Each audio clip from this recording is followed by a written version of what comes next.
Boa noite. Hoje nós vamos falar sobre a cura do epilético. Antes de iniciarmos, é bom lembrar que naquela época a epilepsia era vista como uma possessão demoníaca. Nós não tínhamos tanta ciência, tanta medicina. Aliás, muitas doenças, inclusive a lepra, entre outras diversas doenças, eram vistas como um mal do demônio. Depois a ciência evoluiu e foi mostrando para nós que existem várias matrizes dessas doenças. Não estamos dizendo que as doenças não vêm de cunho espiritual, vêm, mas há doenças espirituais e há doenças físicas. A religião não veio competir com a ciência, não veio tirar a ciência da jogada, e nem a ciência vai competir com a religião. A ciência cuida do corpo e a religião cuida da alma. Há doenças da alma somatizam no corpo físico e há doenças do corpo físico ligadas à nossa natureza mesmo, vírus, bactérias e tudo mais. Então existe a epilepsia, que é um problema cerebral, e isso não significa que é uma possessão demoníaca, é uma obsessão. E nós tomamos muito cuidado, porque é de uma natureza muito comum os espíritas se fanatizarem de certa forma e trocarem o demônio de outras categorias religiosas por obsessores. Então é muito comum nós vermos a substituição apenas de nomes, mas um padrão de comportamento ainda antigo de outras religiões. Por exemplo, há pessoas que se tropeçam, é espírito, fala, foi o irmãozinho que tentou passar o pé em mim. Se alguém buzina, foi o irmãozinho que apertou a mão da buzina. Essa pessoa, ela está apenas sendo aquele católico que agora não é mais o obsessor, é o demônio, né? É o demônio. Então, por muito tempo, a religião pregou, em nome das doenças, por trás desses bastidores, as possessões, os males do demônio, de Satanás e tudo mais. E até hoje também há religiões que seguem isso a risco. Se algum problema físico está te ocorrendo, se você está doente de alguma maneira, deve ser um castigo de Deus ou uma perseguição demoníaca, ou de um mau espírito, ou de um mal olhado, sei lá, o nome, cada um dá o nome que quiser. Mas é como se nós aferíssemos a relação nossa com Deus só se estivermos felizes, em paz, tranquilo, em harmonia. Isso significa que estamos em bênção com Deus. E hoje sabemos que isso não é verdade. Às vezes, aquela pessoa muito doente está com uma doença que é a cura dela. Ela necessita daquela doença, que alguns problemas que passamos na vida nos são necessários para nós descobrirmos, enxergarmos e aprendermos coisas que jamais aprenderíamos se não passássemos por aquela situação. Então, às vezes, o mal, entre aspas, nos chega, bate na nossa porta do nosso coração, na nossa vida, mas não quer dizer que Deus está de mal conosco, está nos perseguindo, está nos castigando, e muito menos que o demônio está com algum poder sobre nós. De forma nenhuma. Aquilo ali é uma forma de amor. Como assim? Vamos supor que você tenha um filho e o ame muito. E para educá-lo, às vezes, você precisa dizer não para ele. Ainda não. Agora não. Mais tarde. Isso significa que você está com raiva do teu filho? Isso, quando você o castiga, significa que você está com ódio do teu filho? Significa que é o mal? Não. O teu objetivo é educá-lo, fazer com que ele aprenda através das situações. Da mesma maneira também a vida nos prega algumas dificuldades para que nós, no meio dessas dificuldades, usemos criatividade, conhecimento, perseverança, fé. No meio das tribulações, da falta, nós percebemos que o ser humano desenvolve, por exemplo, criatividade. Nós estamos hoje passando por um momento muito sério no Brasil, muito desemprego, etc. E nós estamos vendo que na escassez financeira dos recursos, as pessoas se tornam muito criativas. passam a fazer coisas que jamais fariam na vida dela se não passasse por aquela situação financeira. Também acaba havendo mais união, as pessoas passam a ser mais solidárias, porque vão sentindo na pele a dificuldade que é ter algum problema financeiro, então se tornam mais solidários, mais criativos. Então, se nós olharmos bem, estamos sempre encobertos do amor divino, sempre, sempre, sempre. Até quando o mal atinge-nos, é porque assim Deus permite, porque aquele mal na minha vida não é o mal, é o chamado para uma descoberta do bem. É quando aquele professor entra na sala de aula, aquele professor que dá uma matéria difícil e ele é muito bravo e cobrador. Quando ele chega na sua sala, você fala, meu Deus do céu, graças a esse professor que a escola é conhecida como uma excelente escola. Não é? Graças a esses professores que a gente fala assim, meu Deus, o professor é terrível, que eles é que dão o nome, formam grandes alunos. Então, às vezes, nós somos cobrados mais ou menos em algum período da nossa vida para que a gente desenvolva recursos de autonomia, de maturidade para avançarmos na evolução. Não podemos ficar apenas ganhando, de Deus como um Papai Noel o ano inteiro, coisas que queremos. Nós, às vezes, temos que lutar por algumas conquistas. Então, nós vamos acompanhar aqui a cura do epilético, que está em 3 evangelhos, só João não citou. Portanto, aparentemente, segundo os exegetas, que são os estudiosos, provavelmente essa passagem ocorreu. Vamos acompanhar os 3, não de forma simultânea como normalmente fazemos, porque diferem muitas histórias. Então nós vamos lê-las, as 3, e vamos acompanhar a que tiver maior detalhe, comparando com as demais anteriores. Está no Evangelho de Marcos, no capítulo 9, versículo 14 ao versículo 27. Também no Evangelho de Lucas, capítulo 9, versículo 37 ao 43. E também escrito no Evangelho de Mateus, capítulo 17, versículo 14 ao 18. É importante a gente sempre ler simultâneo. Quando vamos estudar a Bíblia, temos que ler os 4 evangelhos, se possível até os apócrifos, tá? Eles nos ajudam bastante a entender a história. Então vamos lá, no Evangelho de Mateus, é o apóstolo milagreiro. Ele queria provar que Jesus era o Messias, então ele fixou muito só nos milagres de Jesus.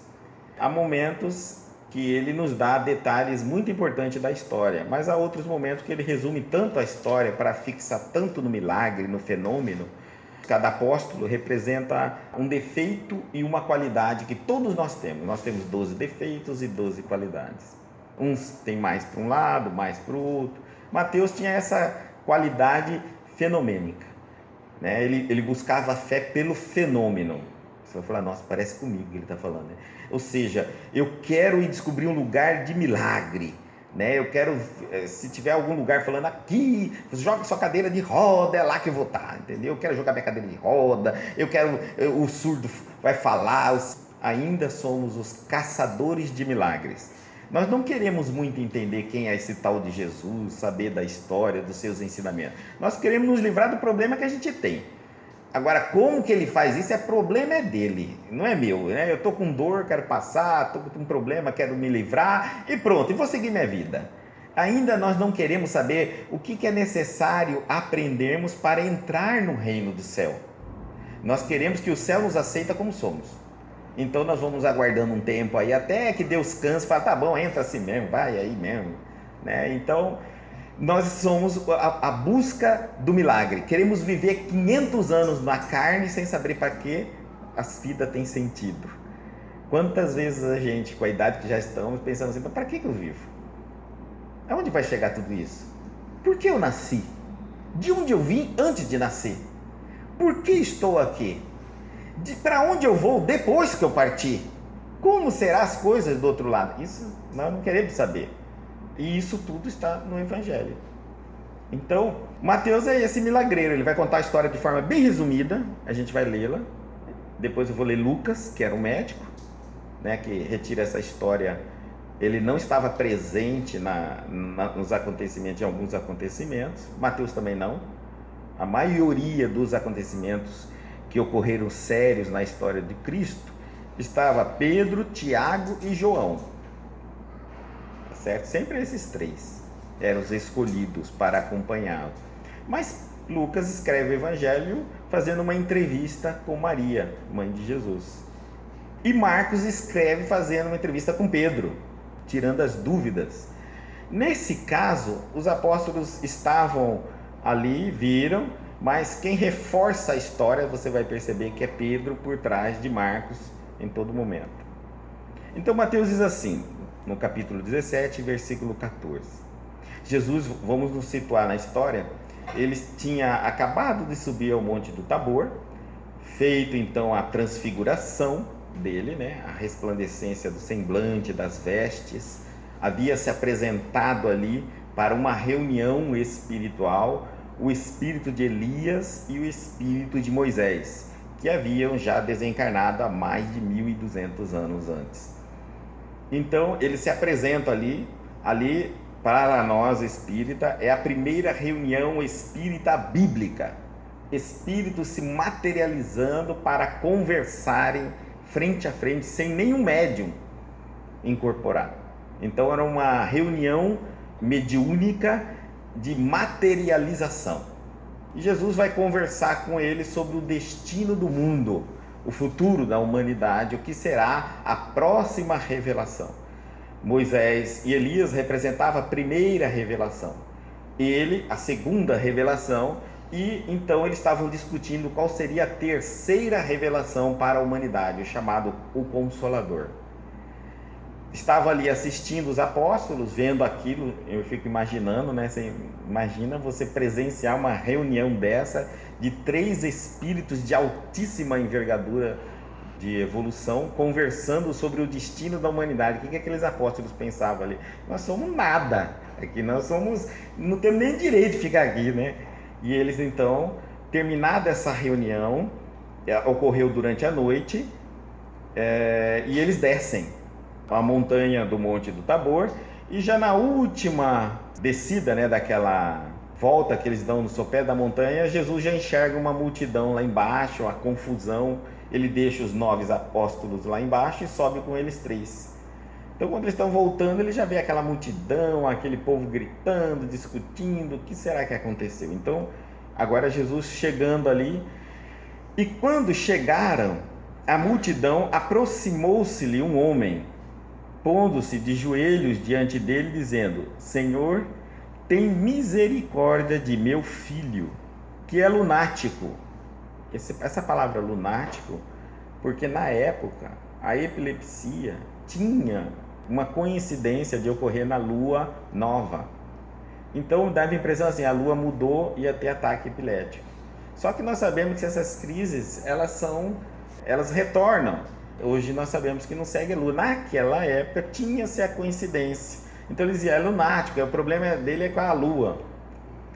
E sofre muito, pois muitas vezes cai no fogo e muitas vezes na água. Uma outra coisa, Mateus está falando aqui que ele era lunático. Não citou aqui nada espiritual. Lunático era a forma de você referir a uma doença da epilepsia na época, que eles não chamavam como epilepsia, e sim lunático. E trouxe aos teus discípulos e não puderam curá-lo.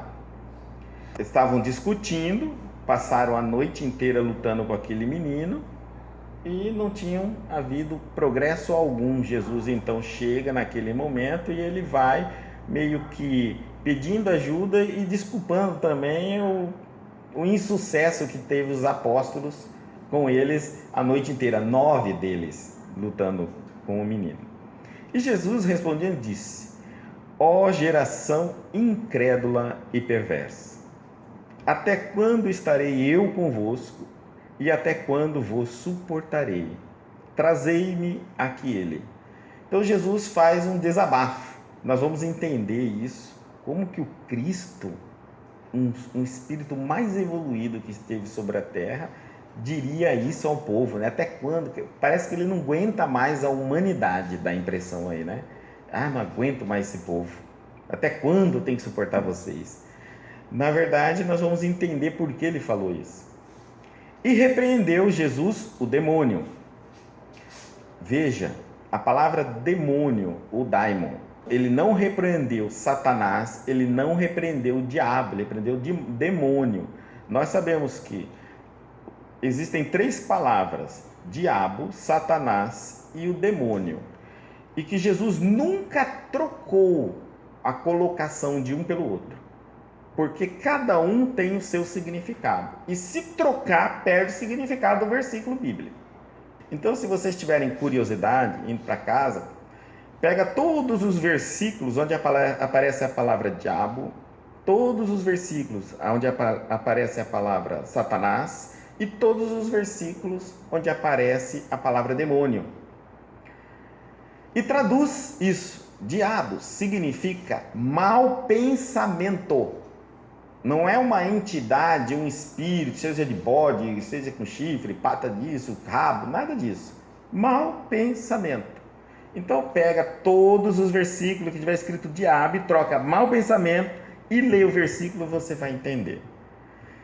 Satanás é a ação do mau pensamento, porque o erro ocorre em 2 instâncias. Uma é no pensamento, mas nem sempre eu faço o que eu penso. Outra é fazer, pôr em prática o que eu pensei.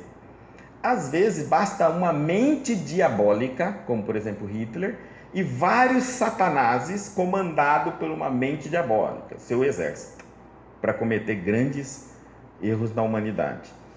Demônio já é uma palavra, daimon, significa gênio. Eu queria ser o daimon da matemática, da física, da química, tudo que você imaginar. Então, daimon era gênio, que passou de um tempo para cá com a conotação negativa, dizendo como espíritos imundos, impuros, imperfeitos. Mas Sócrates falava do daimon que o acompanhava e o ensinava a filosofia da vida. Então era um gênio. Gênio do bem, do mal, é uma pessoa bem dotada de inteligência.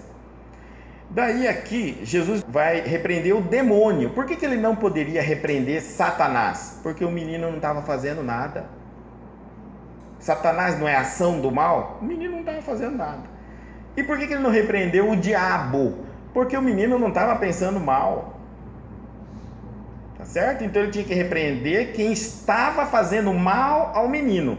Demônio é um espírito, então nesse caso, um espírito não evoluído, que não evoluiu, que não santificou pelo amor, pelo equilíbrio, pela paz. Então todos os espíritos inferiores são espíritos inferiores de evolução, mas são nossos irmãos, igualzinho. Deus não perguntou a nenhum espírito que direção ele ia tomar antes de o criar. Se Deus criou um espírito sem nos perguntar se queríamos ou não que o criasse, e sem perguntá-lo qual é o destino que ele ia seguir, quem somos nós para julgar aquilo que nem Deus julga? Se existe um espírito, por mais atrasado que ele for, ele é nosso irmão. Deus o criou com o mesmo amor que nos criou a todos, sem exceção. Portanto, temos a obrigação de amá-lo tanto como amamos os anjos e os arcanos. Não somos nós que vamos julgá-los, aquilo que nem Deus julgou. Tá certo? Então, se Deus cria, nós amamos. É nosso irmão. Faz parte do mesmo Criador. Somos todos irmãos. Que saiu dele e daquela hora o menino sarou. Há uma coisa interessante que Mateus fala que o menino era lunático, que o pai do menino disse que o menino era lunático. No entanto, no versículo 18, ele se contradiz, dizendo que Jesus fala com o demônio. Então, já tem uma incoerência no texto. Ora, se o menino era lunático, ele era doente. Ninguém fala com doença. Eu não posso chegar para a gripe e falar com a gripe: gripe, sai desse corpo. Os vírus e as bactérias não entendem o que eu falo. Mas se for um espírito causando sintoma da gripe, aí também não adianta eu tomar remédio para gripe, porque não vai sarar. O espírito é o causador de sintomas. Então eu tenho que conversar com o espírito. Então aqui Mateus, ao mesmo tempo que cita que o homem diz que é um lunático, já está afirmando que Jesus conversa. Então Jesus não adotou uma postura, um comportamento de tratar de uma doença, que normalmente ele fez isso diversas vezes, dizendo: vai, sua fé te curou, seja feito conforme tua fé, levanta então tua cama e anda. Aqui ele conversou com o demônio, o espírito inferior, não evoluído. E no mesmo momento sarou. Então ele conversou com alguma coisa inteligente aí. Doença não é inteligente. Bom, então ele já deu uma abertura para nós. Vamos ver o que Lucas vai nos dizer, porque Lucas era o médico da época. Lógico que não era aquele médico como é o médico de hoje, né? Com todo equipamento e tecnologia. Em Lucas, no capítulo 9, versículo 37, ele narra assim: e aconteceu, no dia seguinte, que ele estava descendo eles do monte, lhe saiu ao encontro uma grande multidão. E eis que um homem da multidão clamou, dizendo: mestre, peço-te que olhes para meu filho, porque é o único que eu tenho. É uma coisa estranha aí nesses pedidos desses filhos que adoecem. Nós estamos falando de uma época mais de 2000 anos atrás. Naquela época, ter um filho só era raríssimo. Por quê? Mão de obra. Precisava de mão de obra para o trabalho. Então era o casal que tinha um filho e era só se está tendo algum problema. Normalmente era 20, 25 filhos. 20, 25 mesmo. Quanto mais... Olha, até na metade do século XX isso era muito normal, do pessoal da fazenda, do interior, assim, tinha bastante filho, mão de obra, trabalhar, e melhor ainda homem, aí tinha que trabalhar no campo, é assim que viviam. Então por isso aí ele cita aqui filho único, naquela época era uma coisa extrema, hoje é comum, quem tiver 20 filhos, 10 filhos, já é um absurdo. Hoje o texto, se fosse escrito, seria assim: ele é meu 10º filho, para a gente ficar assim, chamar atenção. Veja aqui, o único filho, não tinha por que ser citado no filho se o homem tinha só aquele ou não. A intenção de citar que ele tinha um único filho era para chamar a atenção nossa de que, opa, isso já é algo incomum naquela época. E não é só aqui que os textos nos chamam a atenção para o chamado filho único. A filha de Jairo, que estava doente, também era filha única. E o filho da viúva que havia morrido, que ela vai pedir a Jesus para ressuscitá-lo, entre aspas, né? Também era filho único. 3 casos na Bíblia, quase ao concurso na época. 3 pessoas que tinham filho único. E por coincidentemente pertenceram ao texto do Novo Testamento. Então há algo que Lucas, ele não era uma pessoa muito voltado para os números, para dados, para senha, para códigos. Já João, quando você lê o Evangelho de João, você percebe que ele é muito focado nos códigos que estão por trás das escritas. Então ele cita número, cita dia da semana. Lucas não é, mas ele colocou aqui, único que eu tenho. Mateus não se importou com isso, Lucas se importou. Bom, aqui também nos abre um entendimento de que podemos aqui passar por uma interpretação espiritual agora na psicologia transpessoal. Podemos aplicar aqui a visão transpessoal, tá bom? Mas é isso que nós vamos fazer lá na frente. Só quero chamar a atenção, podemos fazer isso. Único filho. O pai é sempre a intelectualidade. O único filho do intelecto é a personalidade. Todo intelecto só tem um filho, a personalidade. Continuando, eis que um espírito o toma e de repente clama, e o despedaça até espumar, e só o larga depois de o ter quebrantado. E roguei aos teus discípulos que o expulsassem, e não puderam. Aqui, Lucas, que deveria ir para o lado da ciência como médico, dizia, não, isso era uma doença, não, já vai direto dizendo que era um espírito que estava tomando o menino, era uma obsessão espiritual, era um problema espiritual, e ele podia dizer, e Mateus deveria dizer que era um espírito. Veja aqui então, mas Mateus se contradiz no versículo 18, abre uma brecha para nós entender, Lucas entra, pega aquela brecha e destrincha. Deixa como espírito mesmo, porque a coisa foi espiritual. E Jesus respondendo, disse, Ó geração incrédula e perversa, até quando estarei ainda convosco e vos suportarei? Conduzi até aqui o teu filho. E quando vinham chegando, o demônio, veja, não foi o diabo que derrubou, nem Satanás que o derrubou, foi o demônio. Não é possível trocar aqui as palavras. Se eu colocar aqui o diabo derrubou, diabo é o mau pensamento, então o menino se jogou.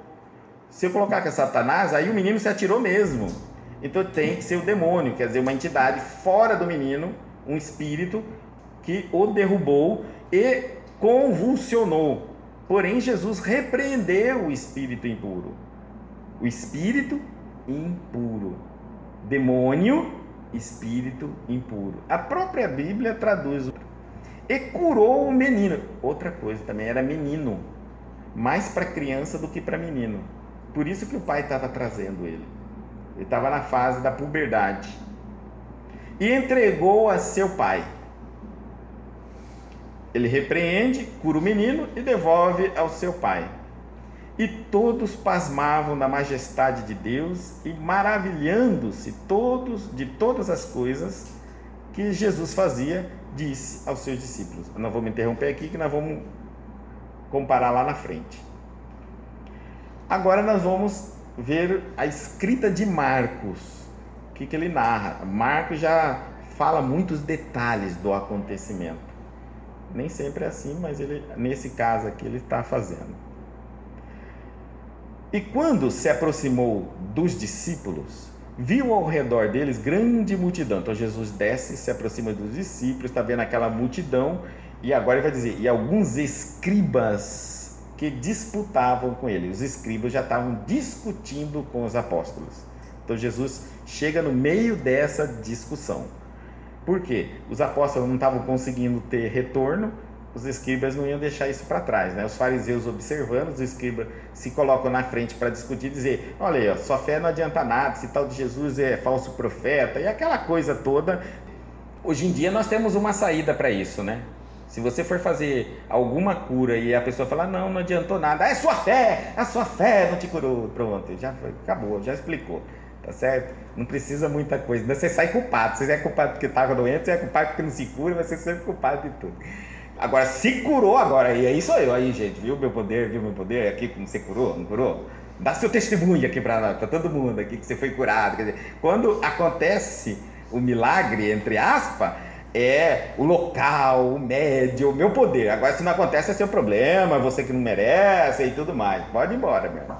É assim que funciona, né? A gente tem umas coisa na nossa cabeça. Então, e quando se aproximou dos discípulos, viu ao redor dele uma grande multidão, e alguns escribas disputavam, olha, não vale nada isso aí, o que vocês fizeram a noite inteira não adiantou nada, tire o espírito, volta, e vocês gritaram com o espírito o tempo todo aí, enfim, Jesus chegou, o que está acontecendo aqui, né? E logo toda a multidão vendo-o ficou espantada, e correndo para ele o saudar. Esse ficou espantada, gente. Eu coloquei um texto porque quando a gente procura na história os historiadores, os comentaristas, os exegetas, os hermeneutas do Evangelho, eles nos mostram algumas teses. E vários deles, de nome muito conhecido, pegam essa ficou espantada e faz uma declaração que é possível ter ocorrido, sem dúvida. Mas nem precisava disso. Eu acho que às vezes as pessoas levam para o fenômeno muito o que pode ser para o processo natural. Mas eles citam que Jesus voltou, ainda estava com o semblante brilhante da transfiguração no Monte do Tabor. Por que eles estão citando isso? Porque esse fenômeno também ocorreu com Moisés, quando subiu ao Monte Sinai e recebeu os mandamentos. Quando ele retorna para falar com o povo, ele estava ainda brilhante e o povo assustou com aquilo ali. Então, aonde está escrito isso?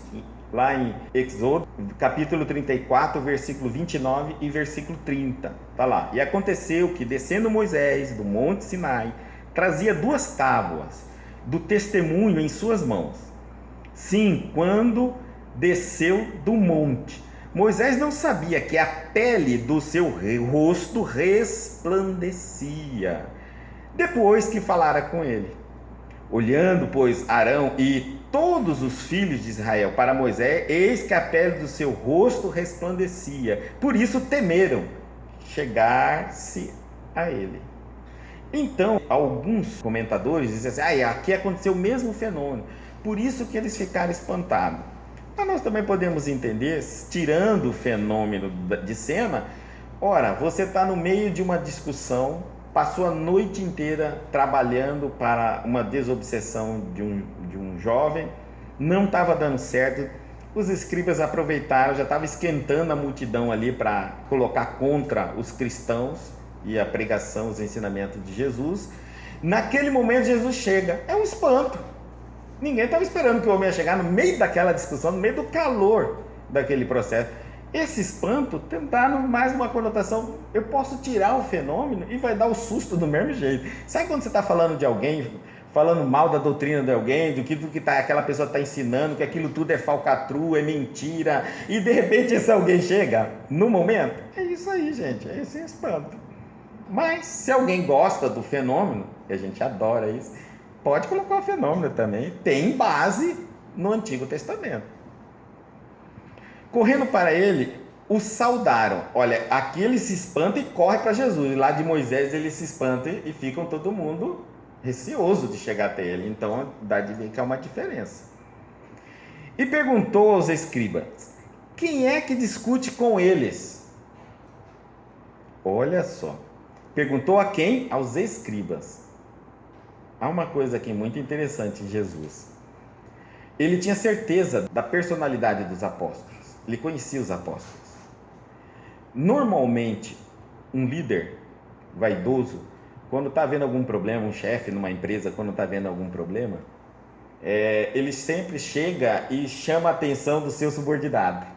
Principalmente na frente de quem está dando problema, porque isso dá mais moral para ele. Não é isso? Jesus faz o inverso. Ele chama a atenção de quem está brigando com os apóstolos e não dos apóstolos. Ele não pergunta aos apóstolos o que está acontecendo. Ele pergunta aos saduceus, por que você está discutindo com eles? Perceberam? Ele não queria fazer aí uma política. Ele não queria defender os saduceus, que eram seus inimigos.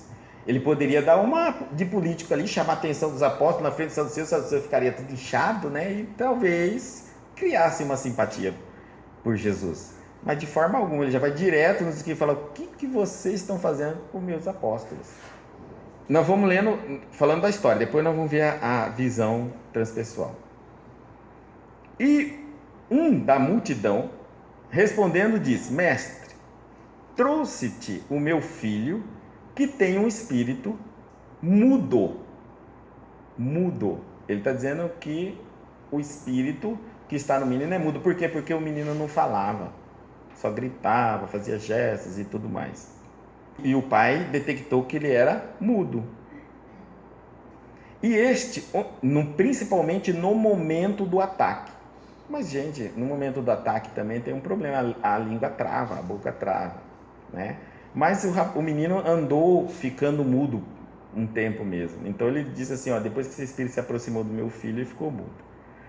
E onde quer que o apanha, despedaça-o, quer dizer, joga-o, maltrata-o. E ele espuma, range os dentes e vai definhando, vai emagrecendo, porque nós sabemos que um processo obsessivo nesse nível vai sugando, vai vampirizando a energia vital da pessoa. Então a pessoa vai emagrecendo mesmo, ela vai ficando fraca, ela vai tendo dificuldade para dormir, não dorme, não come, vai ficando muito perturbado. E eu disse aos teus discípulos que o expulsassem, mas não foram capazes. Agora nós vamos entender, né, também lá na frente, por que os apóstolos não conseguiram expulsar o bendito do Espírito. E eu acho que quando alguns de nós pegarmos uma situação dessa, também não conseguiriam. E ele respondeu, lhes disse, ó geração incrédula, até quando estarei convosco? Até quando vos suportarei? Trazei-o para mim. Quando nós entendemos, numa visão psicológica, Jesus não está reclamando de estar entre nós, raça atrasada, não está reclamando que quando que a morte vai chegar e vai me libertar desse corpo. Quando nós vemos o Cristo como o potencial crístico de amor, aquilo que existe em nós, que nos sintoniza com Deus, nós somos pequenos deuses, não é? somos centelhas divinas, somos obra do amor divino, então Deus está dentro e fora de nós. Nesse momento, se nós pararmos para olhar, todos nós, sem exceção, reclamamos uma hora ou outra de estar em um local onde você não pode desfrutar de todo o teu poder, de toda a tua liberdade, de toda a tua paz, tranquilidade. Normalmente isso ocorre mais com os espíritos evoluídos, porque os espíritos não evoluídos, a Terra já é o paraíso. Tem futebol, cerveja, sexo, rock, carnaval. O que mais que eu preciso? Céu, de forma nenhuma. Ver aqueles anjinhos tocando harpa paraguaia, peladinho o tempo todo, comendo uva, sem graça, não podendo nem dançar na boquinha da garrafa. Não quero esse negócio não, tá certo? Não é possível um céu desse. Agora, quando nós estamos falando de seres evoluídos, onde o carnaval incomoda, a multidão, a briga no campo, o olhar atrás de uma bolinha que rola sem sentido, porque até o jogador ganha mais dinheiro do que quem consome dinheiro de quem paga, né, o ingresso, e ele pelo menos muda de time, não tem nem time, vai para onde ganha mais. E aí, quando a gente vai vendo algumas coisas, para esse espírito, não, até que hora que eu vou aguentar, né? Nesse sentido de suportar o mundo atrasado, não as pessoas, mas a qualidade atrasada do mundo, o corpo nosso que está apodrecendo a cada instante, nós estamos morrendo, lutando para sobreviver, estamos envelhecendo a todos os instantes. Sabemos que o futuro nosso é o caixão, é a morte, o corpo físico, enquanto o espírito depois vai se libertar. Então, isso aqui parece uma coisa meio... Para um espírito evoluído, ele tem uma utilidade. Eu vou fazer o que tem que fazer, mas amor, apego, por isso aqui, nenhum. Tá? Então ele não se vê a hora de estar livre desse processo. Jesus também está falando isso, porque apesar de tudo, todos os ensinamentos, nós estamos aqui no capítulo 9 de Mateus, já havia os apóstolos, já haviam expulsado, olha lá, em Marcos, em capítulos anteriores, nós estamos no capítulo 9, em Marcos no capítulo 6, versículo 3, os apóstolos já tinham expulsado muitos demônios. Veja, ele expulsou demônio, ele não expulsou Satanás nem diabo, que é impossível expulsar Satanás e diabo, mas demônio é possível. E ungiram muitos enfermos com óleo e os curavam. Então, puxa, aquela multidão já tinha visto tudo aquilo e não acreditava nos apóstolos, só porque ele não tinha feito isso com uma pessoa. Mas é assim a vida mesmo. Você pode acertar 99 vezes. Se errar uma, você vai ser conhecido pela única que você errou. Então ele fala, puxa, racinha incrédula, né? Quantos não foram auxiliados? Mas esse aqui é um caso especial que ele vai explicar. E aí ele diz assim, até quando estarei fisicamente para explicar e colocar em prática? Porque o seu ensinamento até hoje está conosco e ficará ainda até que o céu e a terra passarão, mas as palavras não passarão. Então, ele diz até quando que fisicamente será exigido dele, físico, a presença para resolver alguns problemas, que a fé, a observação do fenômeno já deveria ter concluído aonde chegaria, já deveria ter ressaltado, fortalecido a fé dos que estão observando.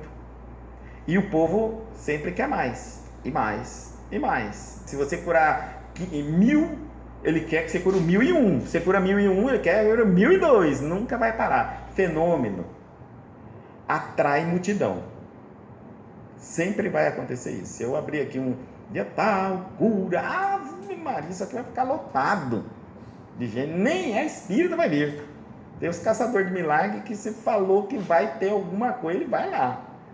O grande problema é que o Cristo, ele não veio para curar corpos que voltam a adoecer e que vão morrer. Até porque curando doenças não daria à pessoa a garantia de vida. Eu posso não ter doença nenhuma e meu coração parar. Eu posso não ter doença nenhuma e um carro me atropelar.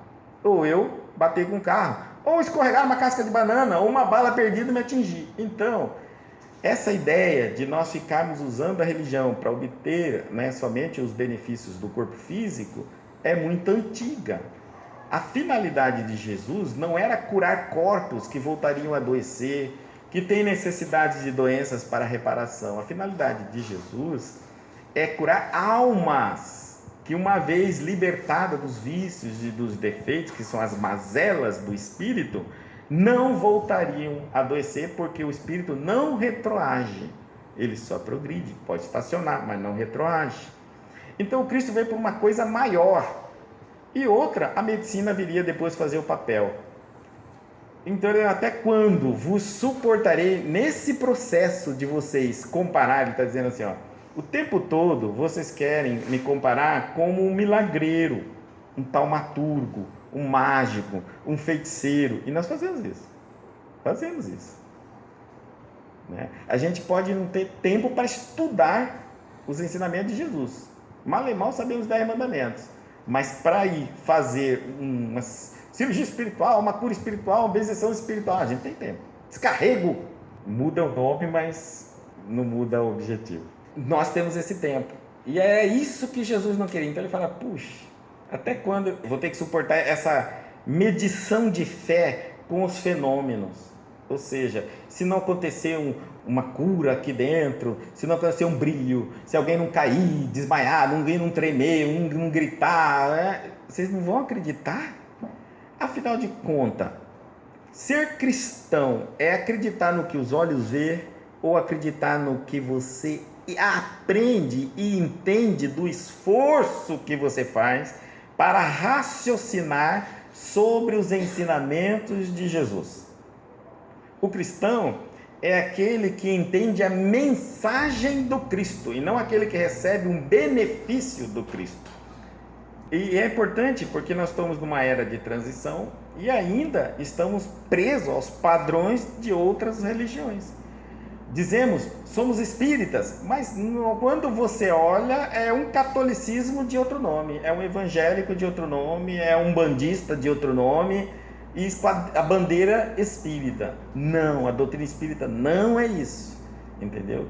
Não é desta maneira que nós podemos pensar. O Cristo veio há 2000 anos tentar quebrar isso de nós. Quebrar isso, e nós até hoje não conseguimos. Ainda medimos, relacionamos com Deus da forma mosaica. Transformamos isso no mosaísmo com o nome de cristão. Mais tarde pegamos isso e colocamos nomes de espiritismo. E não é ainda o espiritismo. Chico Xavier, para nós termos a entender, há um tempo ele estava com glaucoma. Ele morreu com glaucoma. Ele era médio de cura e de efeitos físicos. Mas como todo ser que tem o poder tem que ter a obediência, e a obediência máxima é nunca use o poder em benefício próprio. É a máxima. Porque Jesus tinha o poder de mudar a humanidade? Porque em momento algum ele utilizou do poder para se beneficiar. E podia. A hora que ele quisesse, ele parava aquele processo todo, modificava tudo aquilo ali e pronto. E é por isso que ele não fazia. Então Chico Xavier não podia usar o poder de cura com ele. Ninguém é autossuficiente. Daí então ele vai atrás de um médium que fazia curas na época, cirurgias espirituais. E mano, deixa, ele entra no ônibus, senta no ônibus, Emmanuel chega e diz, Chico, o que você está fazendo? Eu vou lá, vou me curar, claro que lá o médico está curando e já curou muitas pessoas. Chico, mas e as pessoas que não têm o dinheiro para pagar a passagem e para ir lá? Como que elas ficam? Aí ele parou, pensou, Deus não seria injusto? Então o médium bom que cura, está lá nos Estados Unidos, coitado, não é brasileiro. E aqueles que estão ali pertinho vão se beneficiar dele. Será que é isso mesmo? Será que realmente está na mão de alguns o poder de cura? Aí Chico então levanta e desce do ônibus. E não se cura. Por quê? Porque ele entendeu que a doença dele não era falta de médicos para curá-lo. Não era falta de tratamento, era uma necessidade. Às vezes, a gente precisa entender que o que estamos passando não é por falta de solução para nos livrarmos do problema. Às vezes, o que estamos passando é uma mensagem para entendermos o que é, e aí então nos livraremos do problema de qualquer maneira. Porque aquilo que você já conquistou, o que é teu, chegará a você na sua mão, não precisa se incomodar, né? E se é justiça, justiça tem que ser feita. Então, às vezes, você passou a vida inteira lutando, correndo em montes de locais, mas nunca conseguiu cura. O dia que você desiste, fala, não tem mais jeito, aí começa a fazer ou muda, era às vezes um problema íntimo, ou preocupação, ou um hábito alimentar, ou um padrão de comportamento, sei lá, muda. Sem você perceber, inconscientemente você para.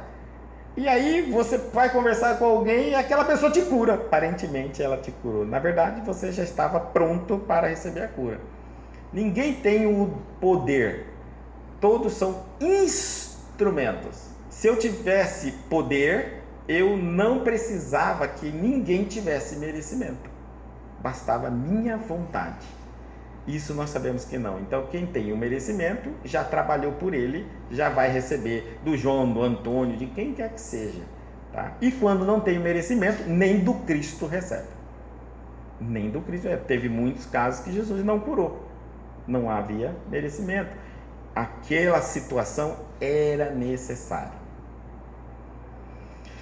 Trazei-o para mim. Então vai trazer o menino para ele. E o trouxeram para ele. E ao vê-lo, logo o espírito que estava no menino agitou com violência. Deve ter percebido o fluido, o campo magnético fluídico do Cristo. Que se Chico Xavier tinha de 10 metros, imagine Jesus. Pelo amor de Deus, né? Deve alcançar quilômetros. Então aquele local já estava iluminado, fora a pleiade de anjo que o acompanhava no mundo espiritual. Então o espírito deve ter sentido aquela atmosfera e ali ele já começou a se debater. E caindo endemoniado por terra, revolvia-se, espumando. Estava lutando, reagindo, tentando ficar no... Já o próprio magnetismo ele já estava reagindo para ficar no corpo. Já devia estar havendo processo de desligamento naquela sintonia. Nós sabemos hoje que tem os passes que desligam, né? São os que retiram os fluidos, desligando as entidades, porque o chamado é feito mental. A pessoa que está obsediada chama o espírito obsessor através do pensamento. Algum pensamento sintoniza com aquele espírito oportunista que vem e nutre do seu pensamento, depois se acomoda no fluido seu, incorpora no processo e dali então há quase uma simbiose. Nesse caso aqui desse menino é uma simbiose, nós vamos explicar até por quê. Agora ele dá aquele ataque na frente de Jesus e Jesus tranquilo. Ele diz assim, e perguntou ao pai dele, há quanto tempo isso lhe acontece? Você vê que Jesus não corre para ajudar o menino? O menino está se estribuchando ali, ele ainda vai conversar com o pai. Há quanto tempo isso acontece? A pergunta que é, Jesus precisava perguntar isso? É a primeira vez que Jesus pergunta algo para quem está doente quando procura. Ele precisava perguntar? Não. Por que ele fez isso? Uma mensagem para nós. Observe o texto. Há quanto tempo isso lhe acontece? Ele vai mostrar para nós por que os apóstolos não vão conseguir fazer isso, aquilo que estava fazendo. Ainda mais ele está mandando uma mensagem, ó, não vá de cara em tudo que você acha e que te chamam. Seja precavido e tenta se nutrir de elementos.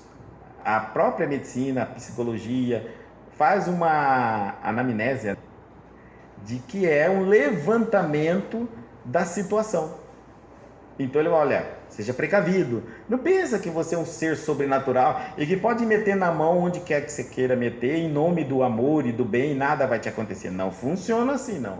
Você tem que saber onde fuça, onde toca, onde trabalha, onde age. Então ele dá para ele, há quanto tempo isso lhe acontece? E ele lhe disse, desde a infância. infância. Aqui nós estamos vendo um caso de simbiose na Bíblia. São espíritos que obsediam as crianças no ventre da mãe. Aquela criança já nasce obsediada, ligada um com o outro. Esses casos são muito difíceis de serem tratados numa reencarnação, muito difícil. E quando são tratados, normalmente a pessoa, o dono do corpo, o espírito que deveria nascer, ele vem a falecer porque a entidade ligada ao corpo, ele já está vampirizado célula a célula daquele corpo. Os dois estão se nutrindo. Então, retirando um espírito, dá fraqueza para o outro. O filho de Bezerra de Menezes morreu assim, uma obsessão simbiótica. Agora aqui é uma pergunta também para nós. Bezerra pede ao espírito para deixar o filho dele. E o espírito diz assim: se eu deixar o teu filho, ele morre. E Bezerra diz assim: mas seja feita a vontade de Deus. Será que nós teríamos essa coragem?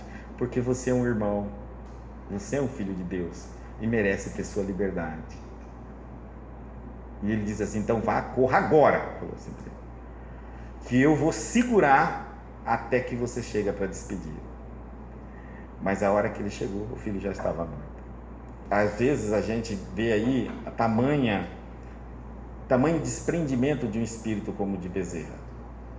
Ele prefere que o espírito, que ele não conhece, que obsediava o filho dele, seja livre, progrida, cresça, tenha o direito de se equilibrar na vida, mesmo que isso custe a vida do filho dele. O desapego, isso é o amor incondicional a quem quer que seja. Às vezes nós somos tão mesquinhos, egoístas e apegados, que às vezes aquele parente está definhando na cama, não tem uma vida fora de aparelhos e de tubos, sente dores terríveis, vive anestesiado por altas doses de medicamento, e a gente ainda não quer que ele morra. Olha o nosso egoísmo como a gente é. Não quer que ele morra, mas não quer trocar de lugar, né? Se ele fala, então vem aqui, fica aqui, não, Deus me livre, fica aí você. Porque nós somos tão egoístas que a gente só pensa em nós. Eu não vivo sem essa pessoa, então essa pessoa não pode morrer. Se ela é feliz, se ela não é feliz, é problema dela. Ela tem que ficar do meu lado, que seja só a cadeira, mas fica. Como nós somos egoístas. E ali ele mostra que ele ia perder um filho, mas ia libertar uma alma. Às vezes a gente tem que dizer para um parente nosso: está na hora de você partir. Por que você está se preocupando numa hora dessa? Tanta dor, tanto sofrimento, tanta dificuldade. Você está preocupando quem está chorando à sua volta. Nós aqui vamos continuar vivos, com ou sem você.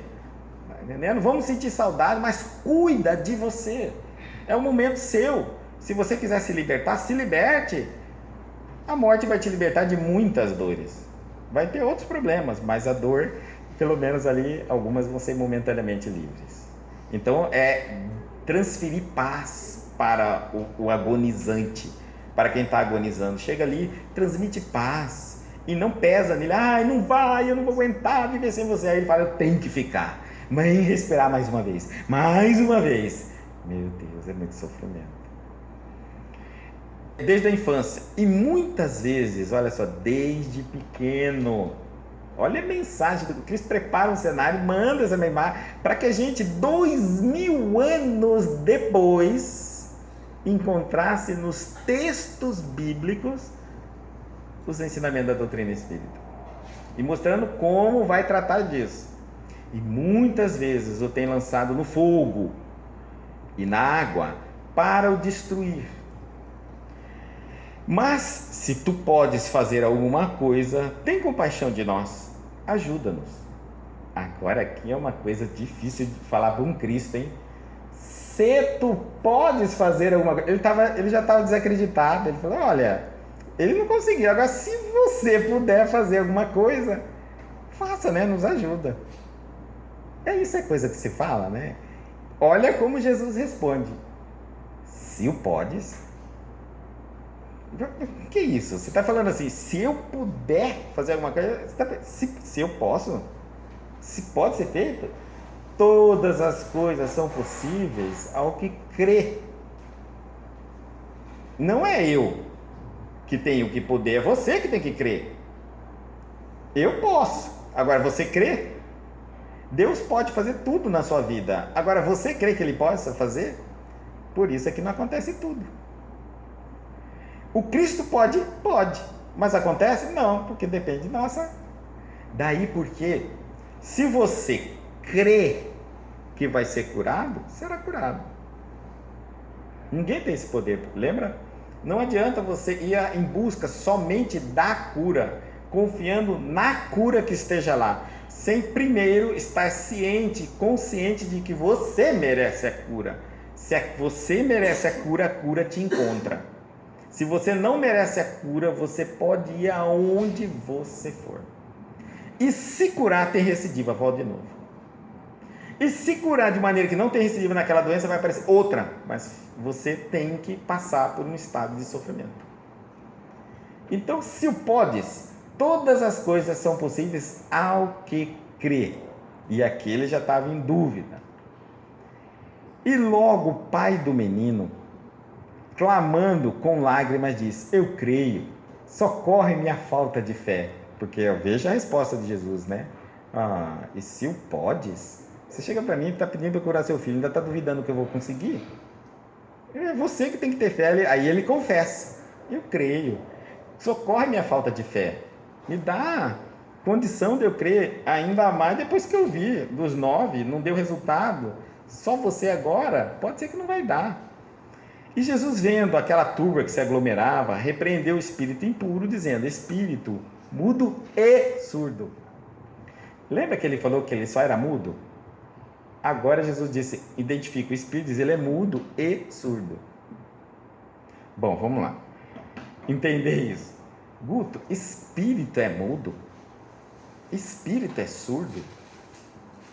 Pelo que nós sabemos, quando eu perco um membro, um braço, no meu corpo físico e morro, no mundo espiritual, o meu braço volta, está em mim.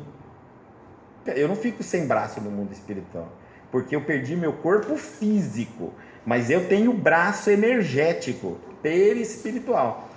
Tanto que as pessoas que não têm um membro do corpo dizem que sente coceira naquele membro do corpo que não possui.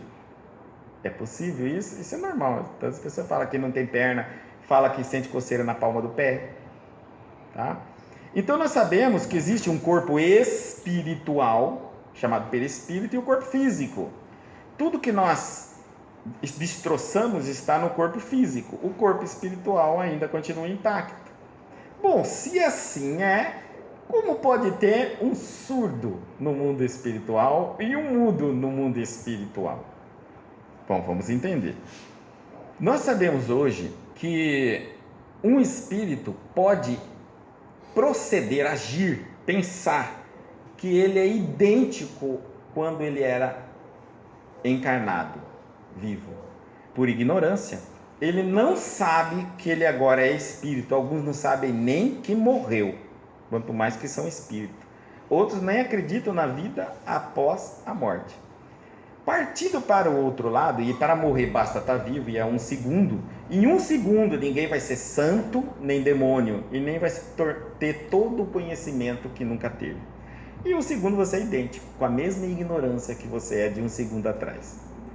Isso significa que quando você parte para o mundo espiritual, e você não tem um braço, você condiciona a sua mente a não enxergar aquele braço. Ao você se olhar, você não vê o braço seu, porque você não admite tê-lo presente. Lembra-se que os seus olhos enxergam o que sua mente permite?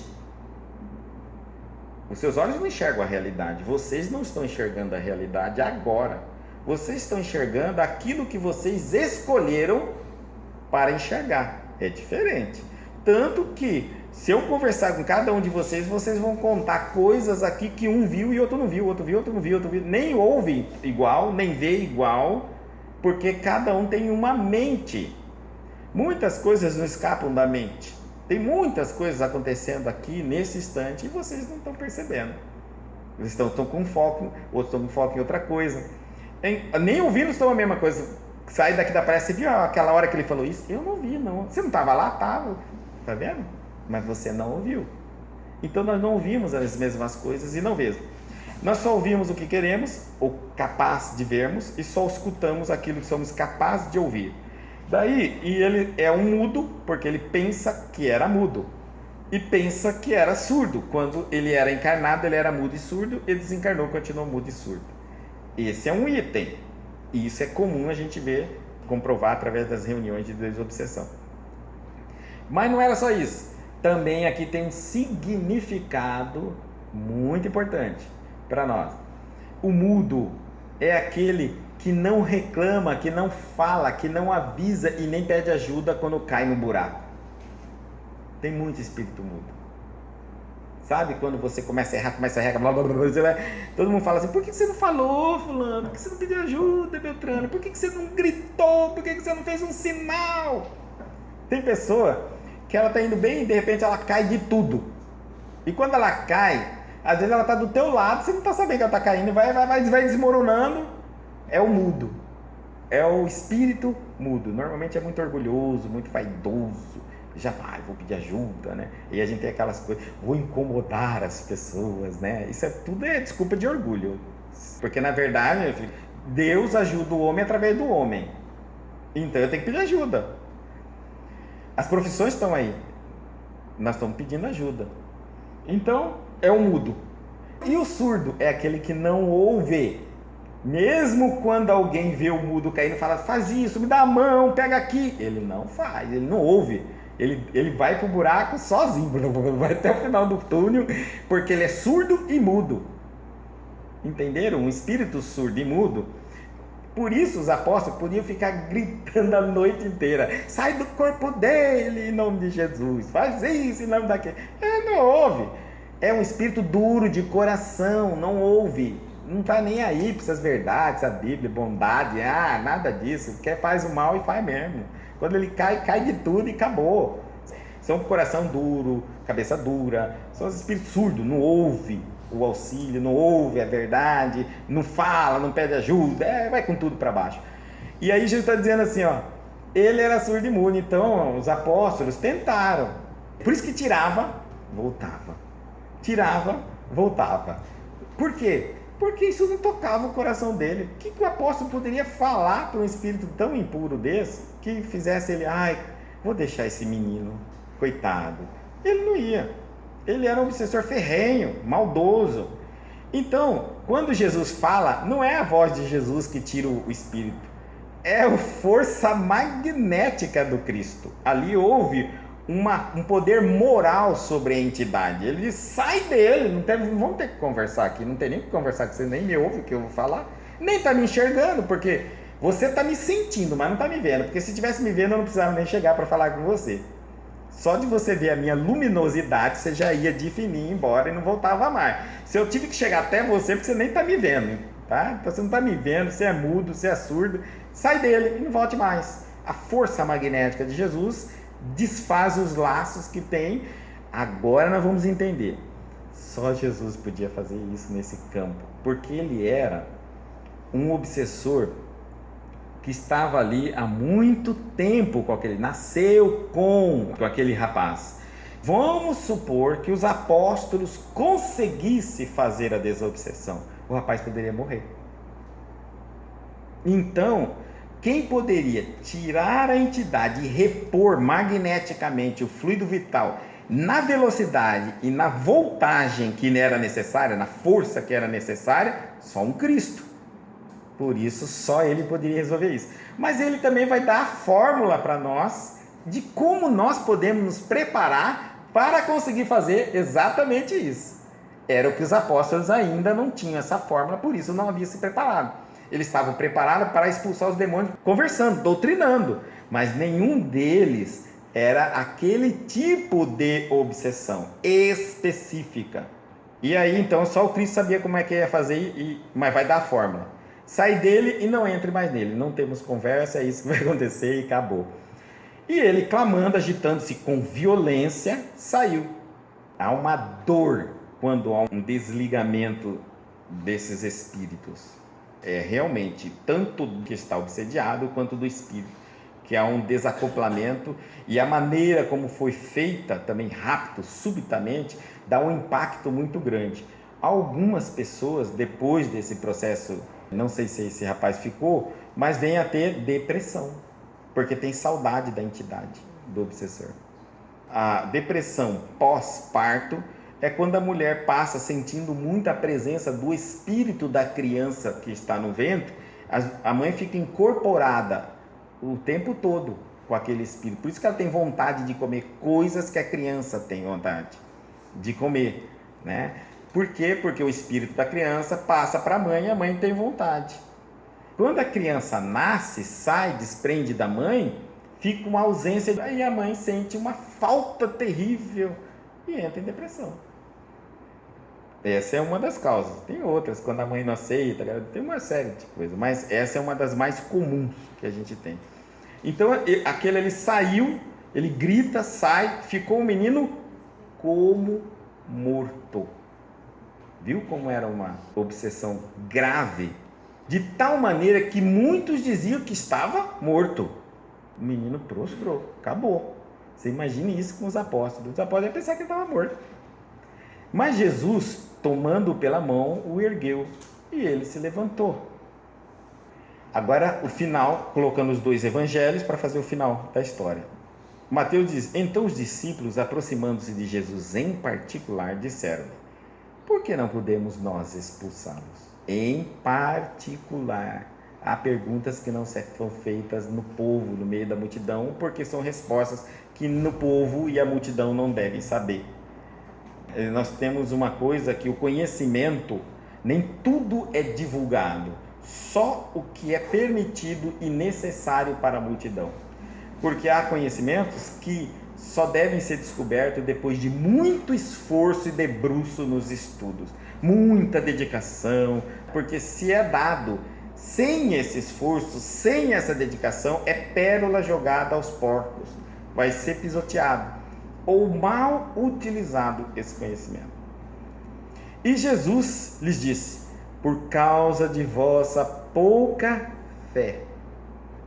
Aqui já dá mais uma palestra sobre fé, mas nós não vamos entrar nisso ainda aqui. Porque, em verdade vos digo, se tiverdes fé como um grão de mostarda, direis a este monte: passa daqui para acolá, ele há de passar, e nada vos será impossível, nada. A ciência hoje sabe que essa fé, ela não acredita, ela chama de poder mental. Se você tiver uma força mental, você pode fazer tudo. E é tudo mesmo. Quando Jesus falou passar esse monte daqui para colar, é incrível, gente. É mesmo. Até isso é possível. A nossa mente é capaz de movimentar massa, objetos, tá? Pela força mental. Quando a gente vê a construção do planeta Terra, Jesus chegando com os engenheiros siderais para fazer o planeta Terra, movimentando só com a mente a Terra em estado líquido, sem tocar com as mãos, porque nada deveria ser tocado, né? Então, só movimentando com a vontade toda aquela massa do planeta, a gente vai dizer assim, sem dúvida, literalmente, tá? A nossa mente é capaz de movimentar tudo. O último projeto, vocês devem ter visto na propaganda, uns eletrodos colocados, um aparelho, um capacete, e o rapaz, que totalmente paraplégico, não movimentava o membro superior e inferior, dirigindo um automóvel, e ele só com a mente. Então ele acelerava com a mente, virava para a esquerda, virava para a direita. A nossa mente é capaz, tá? Lógico que ele não está fazendo isso, ele manda um sinal na mente, o computador capta esse sinal e transforma em impulso elétrico. Mas a nossa mente também pode fazer. Só querer estudar, tem muitos mestrados na internet de vários países falando sobre a força mental. E Jesus lhe disse: nada vos será impossível, inclusive a cura das nossas doenças faremos através da nossa mente. Mas estas castas de demônios, de espíritos, não se expulsam senão pela oração e pelo jejum. Acaba de dar-nos a fórmula. Oração e jejum. É a fórmula. É o que ele fazia. É o que os apóstolos não faziam.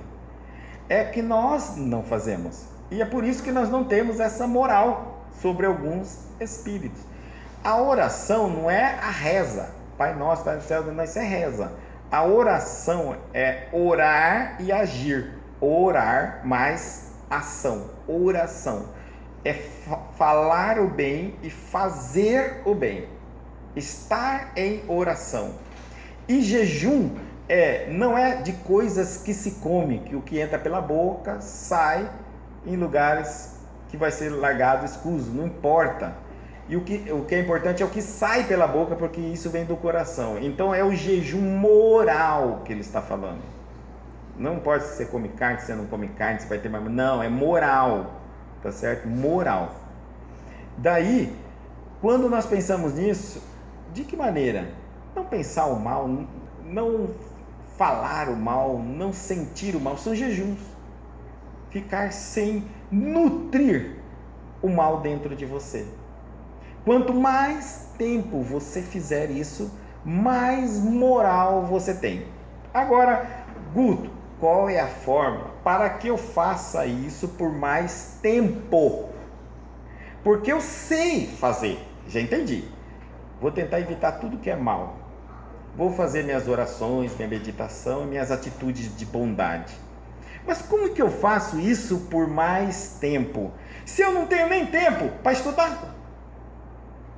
A pergunta é minha para agora, né? Quando alguém pergunta assim, como que eu vou fazer? Olha, nem tenta fazer jejum, nem tenta fazer oração, você não tem tempo nem para estudar. Que tempo que você vai fazer? Você vai dividir o tempo que você não tem com mais coisa que você não pode? Não adianta. Então, para que você consiga fazer isso na sua vida, você vai ter que separar um tempo para a sua espiritualidade. Primeiro você tem que criar um espaço na sua agenda chamado espiritualidade. Não adianta que não tem forma. Aquele tempo é que você vai praticar o seu jejum e oração. Agora, se você não tem nem tempo, às vezes nem para fazer o tratamento, né? Você não tem tempo nem para o tratamento, como é que você vai fazer jejum e oração? Não vai conseguir fazer.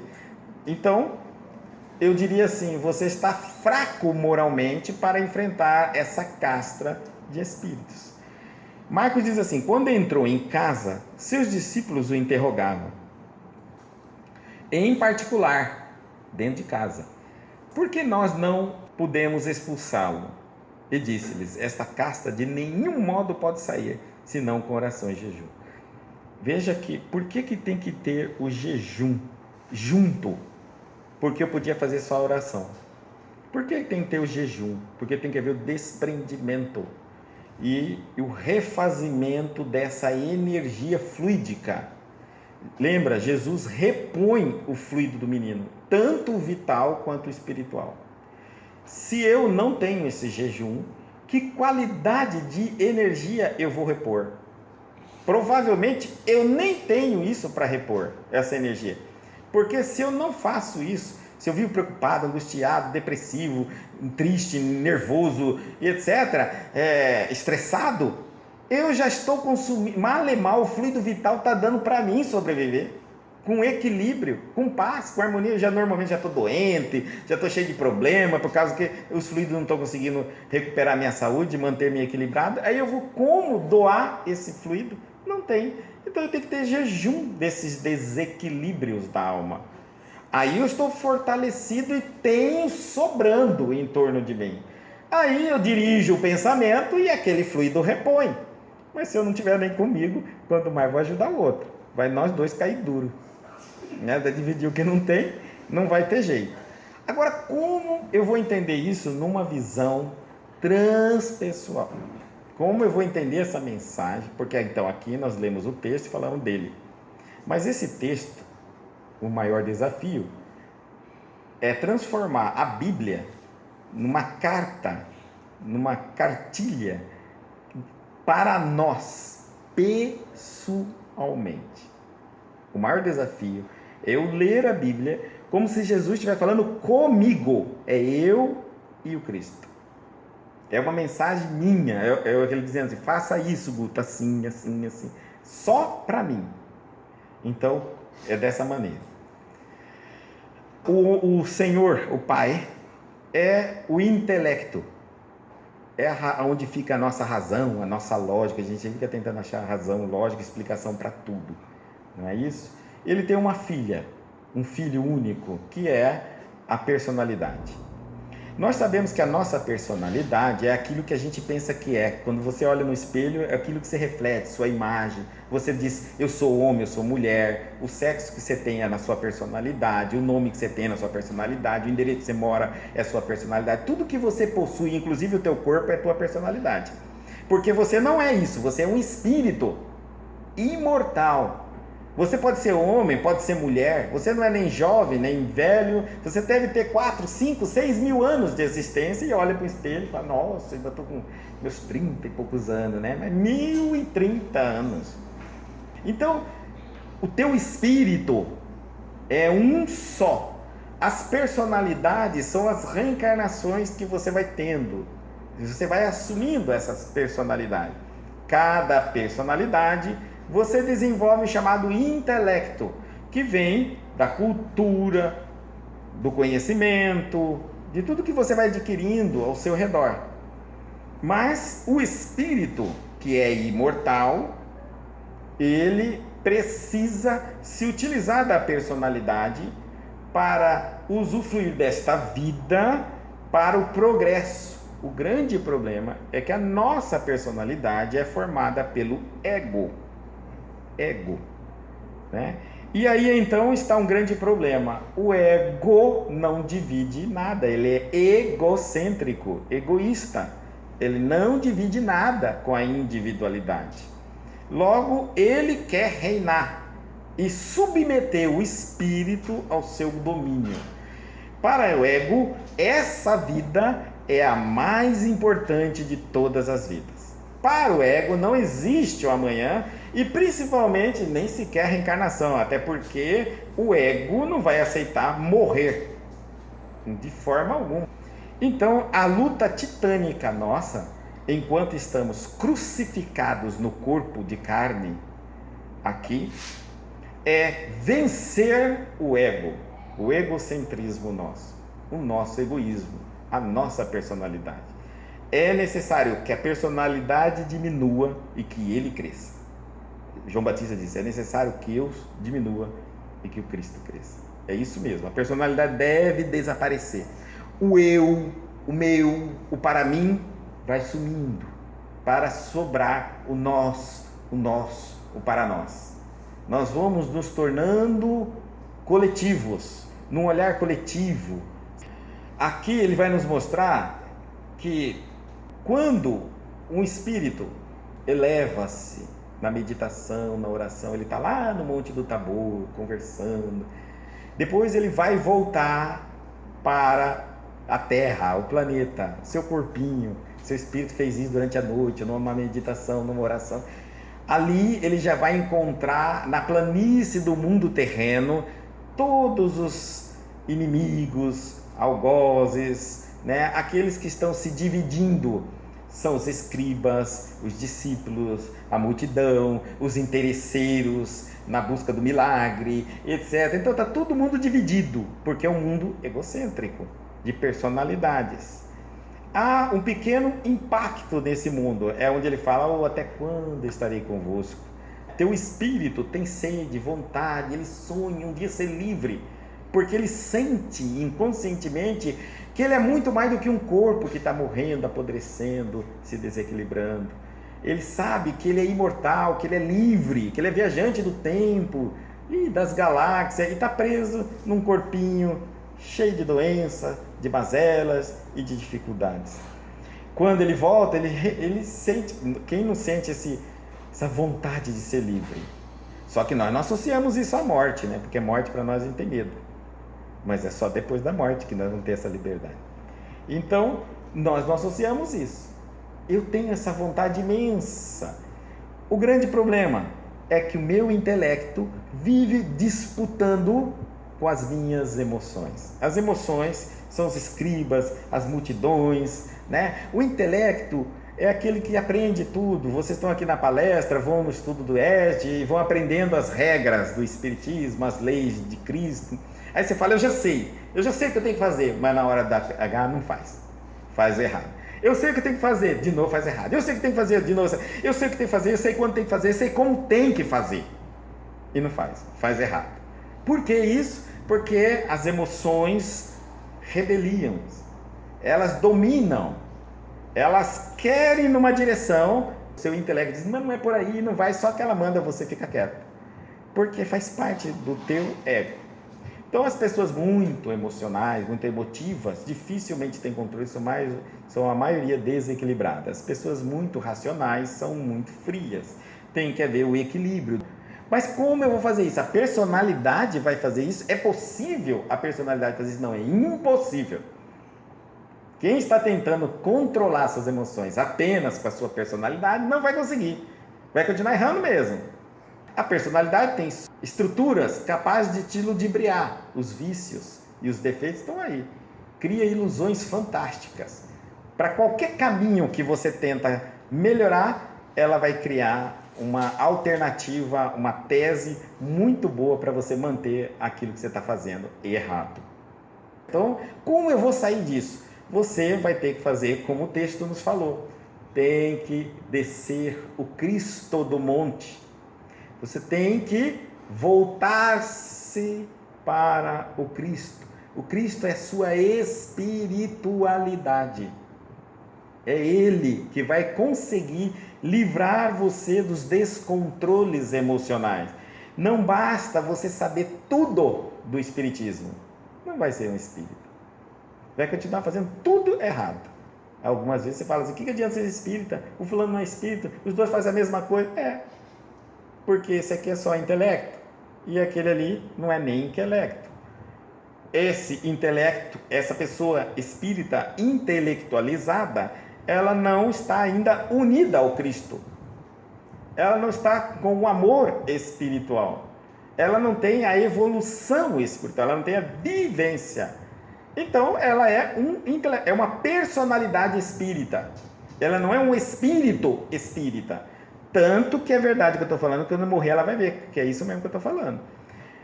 Quantos espíritas desencarnam achando que vai ser tudo diferente do outro lado? E vai viver em desequilíbrios pior do que aqueles ignorantes, que não sabem como é a vida do outro lado. Porque eles aí vão descobrir que eles nunca foram espírita, eles eram personalidades espíritas. Não era um espírito espírita. Então eles não vão conseguir um equilíbrio do outro lado. Não vão. Conhecem tudo, mas não sabem sair do umbral, não sabem se equilibrar ali dentro, não sabem a hora de receber ajuda, não sabem como pedir ajuda. Vão entrar no mundo mendigando mesmo daqueles que aqui estão. A personalidade, esse intelecto, eu tenho uma filha. Percebe a personalidade totalmente desequilibrada, emotiva, ou às vezes quer suicídio, usar droga, quer fugir, quer largar tudo, quer essas coisas que a gente chega no final das circunstâncias, a gente não aguenta mais. Então o intelecto fala, não, para, eu tenho que pedir ajuda. E a personalidade está desequilibrada, as emoções estão tomando conta, eu estou destruindo tudo que eu construí, eu estou regredindo, estou entrando num buraco sem fim. Então vai atrás de Jesus. Primeiro, aqui nós temos dois itens. Primeiro, ele vai atrás dos apóstolos, que significa religião. Nós fazemos o quê? Corremos atrás da religião. Lá nós vamos encontrar quem? Os discípulos, né? E o que vai acontecer? Os discípulos não conseguem nos ajudar. Passam a noite inteira conosco e não nos ajudam. Por quê? Porque às vezes não tem condição moral para fazer isso. Às vezes são também tão errados quanto nós, são tão imperfeitos quanto nós, até piores do que nós, atrás de uma bandeira religiosa. E aí então não tem força moral para se fazer isso. Por isso que eu disse, não adianta eu buscar religiões e pessoas, porque não é ali que está o poder. Às vezes eu não sei quem é aquela pessoa, às vezes ela é pior do que eu. Tá certo? Então não são as pessoas. Eles passaram ali, 9 deles tentaram, não conseguiram. Aí ele vai fazer então a última tentativa, o intelecto. Olha, já tentei aqui fora, fui na religião, nada deu certo. Bom, já sei. Eu tenho que encontrar algo dentro de mim. Aí está o segredo. Quem está dentro de nós? O Cristo. O Cristo Antônio, o Cristo Maria, o Cristo José, o Cristo, a centelha divina. Então agora ela vai fazer uma introspecção. O intelecto vai lembrar. Não adianta eu ficar correndo, o milagre não está aqui fora. O milagre está aqui dentro. É esse Deus interno, esse Cristo interno, esse potencial adormecido de amor, esse potencial que Deus me criou de perfeição, sede perfeito, teu Pai é perfeito, iluminado, né? Resplandeça a vossa luz diante dos homens. Então esse ser iluminado, perfectível, é isso que está aqui dentro. Agora então eu vou voltar para dentro de mim e fazer uma conexão com o meu Cristo, potencial de amor. Quem vai fazer isso? O intelecto vai dar uma brecha para ouvir o Espírito. Tá certo? Vai ouvir o que o Espírito tem a lhe dizer. E o Espírito então vai dizer: saia daí, para com isso. É assim que o Espírito trata, né? Ele não passa a mão em nós, não. Quando você começa a falar assim: ai, faz tempo que eu não tiro férias, larga frescura, entendeu? Vai trabalhar. Ah, tá bom, você vai. Assim que é o Espírito, né? Quem fala assim: não, você merece, você tem que fazer mais esforço, a vida está tão difícil, isso é ego. É sua personalidade, está massageando sua personalidade. Não, mas eu precisava descansar. Vai trabalhar, você vai descansar quando morrer. Passar 300 anos depois de morto, você vai descansar até. Ah, mas eu não conhecia a praia do Nordeste, vai conhecer Marte, Júpiter, Saturno, Netuno, Plutão. Vai trabalhar. Aí, o Espírito ele é assim, ele é bem lógico, bem racional, entendeu? Nós é que massageamos aquela dor, aquele sentimentalismo, né, daquela coisa. E o Espírito, ele não, ó, é Jesus falando: larga, sai dele e não volta mais. Pronto, é assim que funciona a coisa. Então o Espírito tem que agir, às vezes, na personalidade, o intelecto que bloqueia muito isso, porque a emoção é descontrolada. Ah, tá gritando, que nem uma louca. Já tá chorando, já tá entrando em depressão, e aquelas coisas todas. E o intelecto tá falando: não, calma, as coisas não são assim. Calma, né? Não, vamos matar. Não, calma.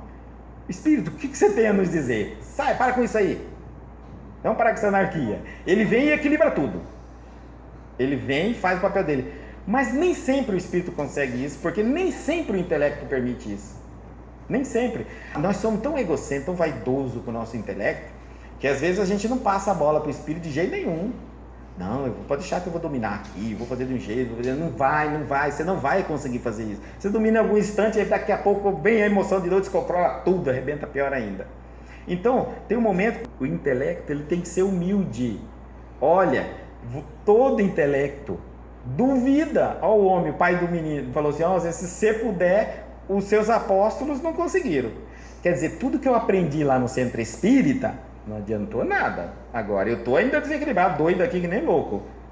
E agora, você vai fazer alguma coisa? O que você pode fazer por mim? Olha o Cristo falando com ele, olha o seu espírito falando: se pode, falou o intelecto. Se pode, você está duvidando do espírito? Você é um espírito.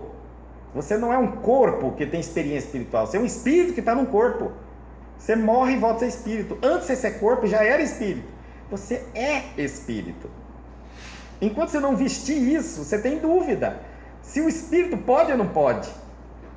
Se vai dar certo ou se não vai dar certo. Acredita mais em pessoas do que em si mesmo, no seu potencial crístico. Acredita mais em religião do que naquilo que você consegue acreditar. Enfim, está tudo para fora de você. Quando a resposta está tudo dentro de você. O que está aqui fora desperta o que está aqui dentro. Sabedoria é o que vem de dentro para fora. Cultura é o que vem de fora para dentro. E então, o Cristo, o Espírito vai, toma o posicionamento, porque o intelecto permitiu na humildade ouvi-lo. Fala assim: desculpa, minha pouca fé, não foi isso que ele falou para Jesus. Olha, eu não estou tendo fé mesmo, você desculpa, alimenta a minha fé. Abriu-se para ouvir. Quando a gente está de cabeça dura por causa do nosso intelecto, né? Fulano, olha o que você está fazendo, você já não aprendeu que não deve fazer isso. Aquelas emoções descontroladas, fazendo tudo aquilo ali. Fulano, mas você mesmo ensina para os outros que não pode fazer isso. Está fazendo, fulano. Não é? É porque o intelecto não deixou o espírito falar. Aí ele está desequilibrado, daqui a pouco ele para. E se ele falar assim: o que o espírito teria para me falar? Aí ele para e o espírito fala: toma vergonha na sua cara. Isso não é mais para fazer. Com a sua idade, quanto tempo você está nessa doutrina? Vai trabalhar, vai fazer o quê? E pronto, já endireitei, já estou tudo na desculpa aí e tal, e vamos embora, já começa a mulher. Porque o intelecto, mas se o intelecto não fizer, não der a vez para o espírito, ele vai continuar tentando nas teses dele. A emoção faz chantagem com o intelecto. Você pensa que a gente não faz chantagem conosco mesmo? Sabe por que eu vou fazer e continuar fazendo assim? Porque fulano está fazendo isso. Enquanto fulano fizer, eu vou fazer. Chantagem emocional. Aí o intelecto fica, o que eu vou fazer? Eu não tenho como mudar o fulano. E agora? Então eu deixo eu fazer assim mesmo. Não tem como controlar, porque ninguém pode mudar ninguém. Ninguém pode mudar uma situação. Você não pode mudar a si mesmo. E vem a chantagem. As emoções chantageiam a intelectualidade nossa, que a gente fica até doido. Fala assim, para que adianta saber tanto se não tem o que fazer com isso? Não tem, porque a ideia da cultura do conhecimento era abrir a porta para o espírito agir. Se eu me envaideci na minha cultura, fechei a porta do meu espírito e sou eu quem sei, sou eu quem faço, sou eu quem posso, perder o contato com o teu espírito. Quando você, ao invés de construir fé, você construiu presunção. Você se tornou uma pessoa presunçosa. A diferença entre fé e presunção. Fé é quando eu creio numa força fora de mim, num poder além de mim, mais do que eu, no qual eu sou apenas um instrumento da situação. Presunção é quando o poder sou eu. Eu sou o máximo. Uma pessoa que tem fé, ele é que tem esperança no amanhã, ele acredita no amanhã, não por causa dele, por causa do amor divino, das forças que estão além dele, que vai dar-lhe a possibilidade de viver aquilo que ele pretende lá na frente. Presunção é quando eu acho que eu vou conseguir aquilo porque eu sou capaz, eu faço. Normalmente o presunçoso quebra a cara, vive martirizado, vive injustiçado, vive decepcionado. Por quê? Porque as coisas não saem como ele quer. E nada está na mão dele, ele não está sob o controle de tudo. E deve acontecer isso. Os 9 apóstolos eram os presunçosos, que achou que sem fazer nenhuma pergunta, que assim como ele conseguiu com os outros, ele ia curar até aquele lunático lá. Vamos lá, vamos passar a noite inteira e não raciocinar. O presunçoso, ele não é criativo. Observem. O presunçoso, ele confia tanto nele, que ele vai fazer uma coisa 1000 vezes não dá certo, 1000 vezes ele continua fazendo. Por que ele não é criativo? Porque ele só tem ele para consultar ele próprio. A vaidade dele e o ego é tão grande. Uma pessoa que tem fé é extremamente criativo, porque a partir do momento que ela faz algo e não dá certo, sabe o que ela faz? Ela vai fazer uma oração pedindo uma inspiração que o alimente, que oriente, que dê a ele uma criatividade para que ele trabalhe aquela situação. Então, e ele vai fazer isso quantas vezes? Todas as vezes, cada hora de uma maneira, porque ele vai receber inspirações, não vai faltar inspirações. Então, ali estava os 9, e chega Jesus, então resolve aquela situação.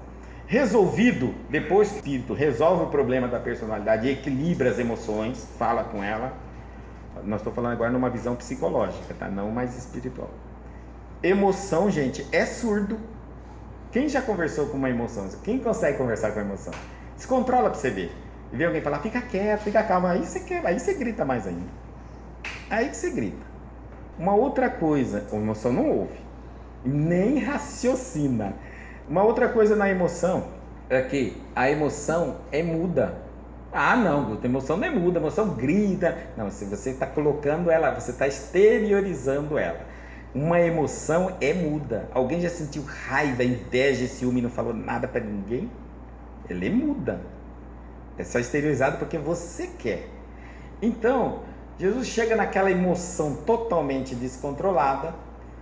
O intelecto não aguenta mais tentar, pelo conhecimento que tem, controlar aquele espírito, né? O seu conhecimento já esgotou, não tem mais o que fazer para você mudar, para você se equilibrar. E aí então agora não tem outro jeito, tem que chegar à oração. Por isso que para essa castra de problemas de personalidades, de caráter ou de espíritos que estão encarnados ou desencarnados, é preciso muita oração e jejum. Ele está dando a receita psicológica para nós, ou seja, se você é uma pessoa que descontrola emocionalmente, precisa fazer muita oração e jejum. Se você está sentindo que você está aprendendo, cada vez que você está aprendendo cada vez mais, e quanto mais você aprende, menos você consegue fazer, porque suas emoções, quando chega, você destrói tudo aquilo que você fez, né? Faz aquele arraso, e ele está dizendo para você, olha, faz muita oração e muito jejum, tá bom? Muito, muito, muito, muito. Só assim você vai desobsediar você. Quem está obsediando você é a tua personalidade. É a auto-obsessão, é o descontrole emocional. Você é uma pessoa muito revoltada, rebelde, agressiva, não aceita as coisas como são, não tenta entender a realidade, as leis, bate o pé, quer que seja da tua forma e entra num estado de desequilíbrio muito grande. Para esse tipo de comportamento, ele está dizendo, você precisa de muita oração e de muito jejum. Parar de pensar nas coisas negativas, parar de falar coisas negativas, parar de fazer coisas negativas, autodestrutivas.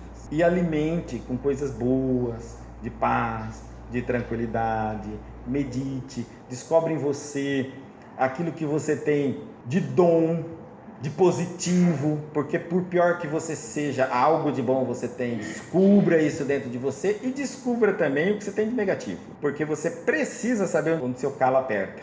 Quando você descobrir seu defeito, ame esses defeitos. Com amor, você vai acolher essa criança ferida, traumatizada, bloqueada, triste, confusa. Você vai amá-la e depois vai conversando com essa criança, porque você tem um intelecto, seu intelecto sabe as regras, sabe o que é certo, sabe o que não deve fazer, vai conversar com essa criança emotiva, que está ali o tempo todo, eu quero desse jeito, não aceito assim, eu nunca vou aceitar daquele jeito, e vai conversando com ela gradativamente, até que você domina. Quando essas emoções começam a ter confiança nesse adulto intelecto, isso só é possível se o intelecto abrir espaço para o espírito. Se você trabalhar só no intelecto, só na vaidade, você não consegue. Aqui está bem claro, não consegue. Vai passar noites em claro lutando. Melhora, volta, melhora, volta, melhora, volta. Daqui um pouco seu nome é vai e vem. Você já viu fulano? Fulano é assim, fulano é assim, mau humor. Fulano alterna. Fulano chega aqui e fala bom dia, chega no final do corredor e fala, o que você está olhando? Não entendi. Porque está só usando o intelecto, só o intelecto, fica fazendo assim. Quando você der a vez no seu espírito, aí você estabiliza. Porque a sua visão, quando você está vendo o mundo e as pessoas como espírito imortal num corpo, é totalmente diferente de quando você acha que é isso que você reflete no espelho e que só tem essa vida. Aí eu vou dizer para você, coitado, eu queria que você pensasse assim, ó. Às vezes você vai passar por tantas dificuldades na sua vida que se você parar para pensar, não tem como você justificar uma única existência para você passar por isso. Você não merecia. Se você parar para pensar, desde quando eu nasci, nunca roubei, nunca matei, nunca fiz mal, nunca falei mal de ninguém, por que eu estou passando por isso? Não sei. Se você só pensar numa vida, não sei. Por que aquele nasceu cego e você enxerga? Por que um é paraplégico e você anda, vê? Por que um é surdo, é mudo e você? Que mal ele fez dentro do ventre da mãe? Que mal que os senadores e os políticos estão fazendo até hoje, e não sou cego, não sou surdo, não sou paraplégico, não sou paralítico, não sou nada. Cadê Deus? Parece que nem existe Deus. Não é isso? Olha, tanta injustiça no mundo. Para quem enxerga só uma vida, não há explicação. Agora, com uma visão espiritual, tudo é justo.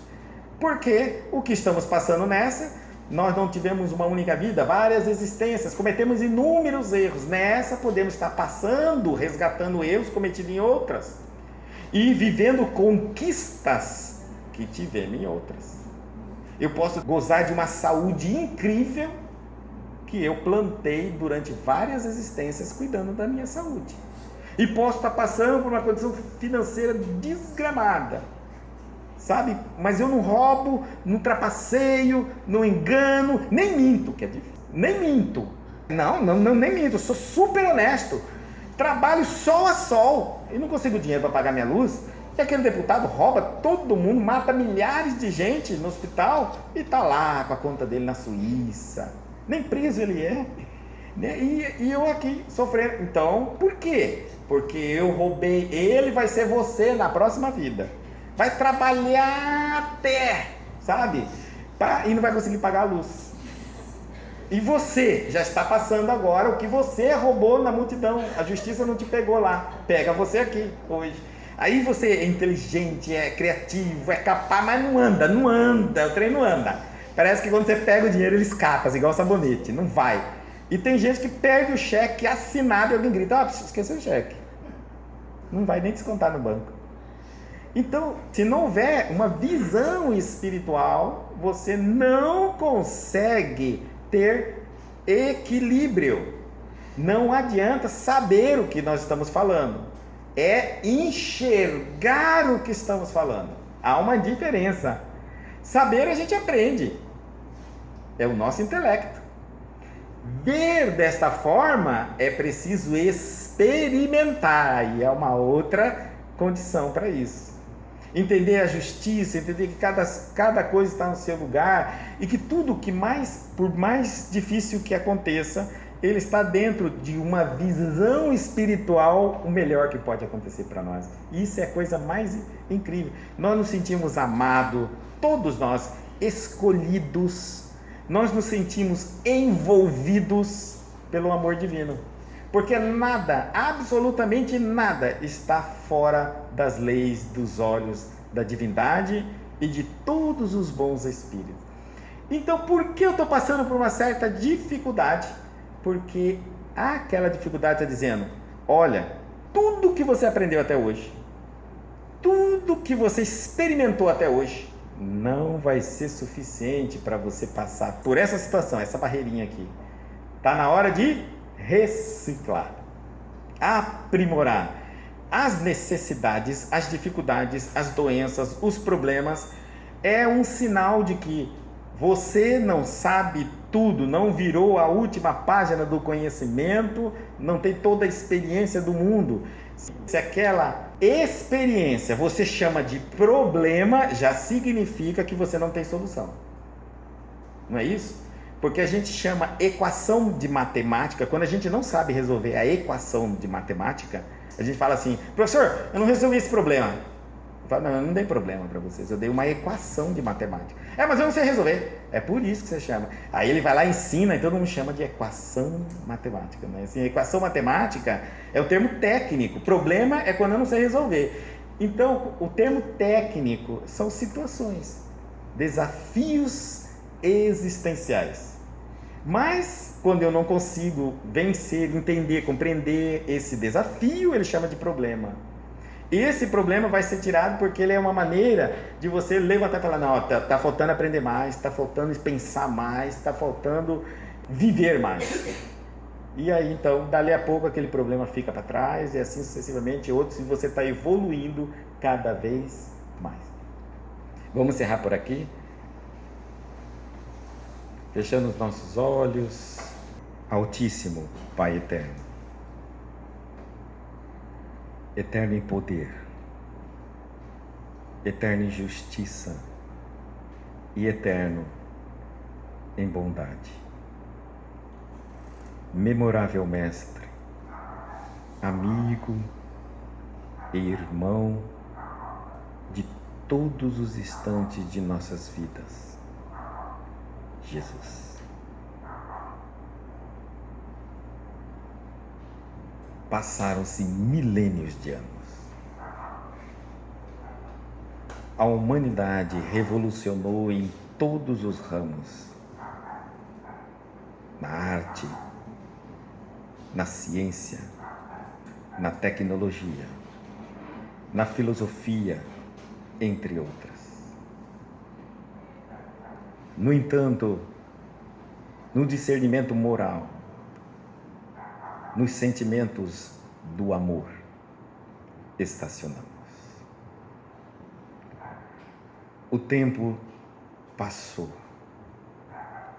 Urge nesse instante a necessidade de recuperar o tempo perdido.